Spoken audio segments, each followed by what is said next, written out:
Thanks for joining us right here on WSAZ News at 8. I'm Melanie Schaefer. I'm Rob Johnson. Want to start you off, go check on a forecast as we head into the holiday weekend. Brandon, how's it shaping up? Well, it's exactly on pace here with the heat and the humidity, but that unfortunately means our little run of nice, pleasant, dry weather about at an end.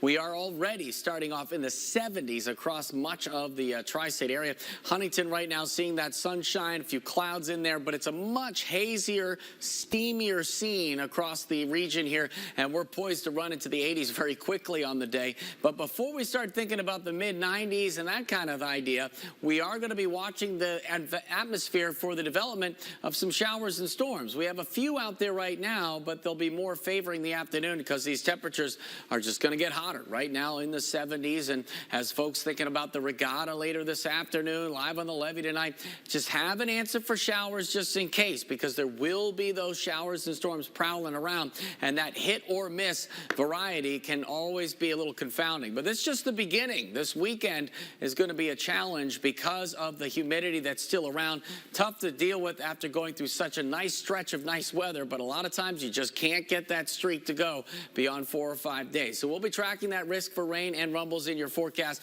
and try to point out some sunnier times too coming up.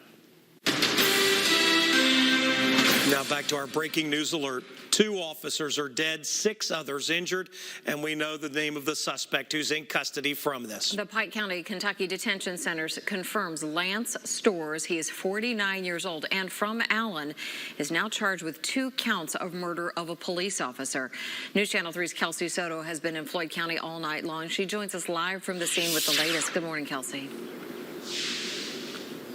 Good morning, Melanie. We're just learning new information into the newsroom this morning after an arrest citation was issued for Lance Storrs. He was taken into custody about 10 o'clock last night after barricading himself inside a home and firing upon officers and other first responders who were out trying to serve a domestic violence order. We know by the time he was taken into custody, 8 people had been shot, 7 of them officers. 1 was the emergency management director. We know 2 of those officers have died, and a canine officer was involved in that situation as well, was shot and killed. So we don't know the identity of those victims. A lot of information still to come out of this story. Kentucky State Police is leading that investigation. They're expected to give us some more information this morning.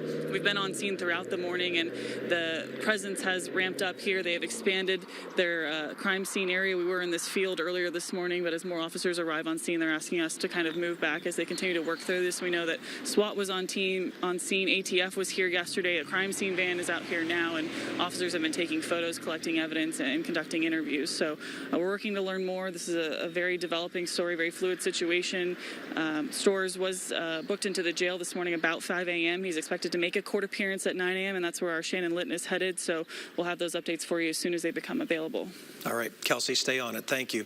And we've seen those officers going to several cities. Kentucky State Police not releasing exactly who's going where, though. That's right. The Floyd County Sheriff saying on social media that the injured officers from multiple agencies, that is, we're still working to learn more, like we've been mentioning throughout the morning. 2 officers have died, 6 others shot. This was the scene overnight at St. Mary's Medical Center, where outside the emergency room we could see the Kentucky State Police and Prestonburg police cars in their parking lot last night.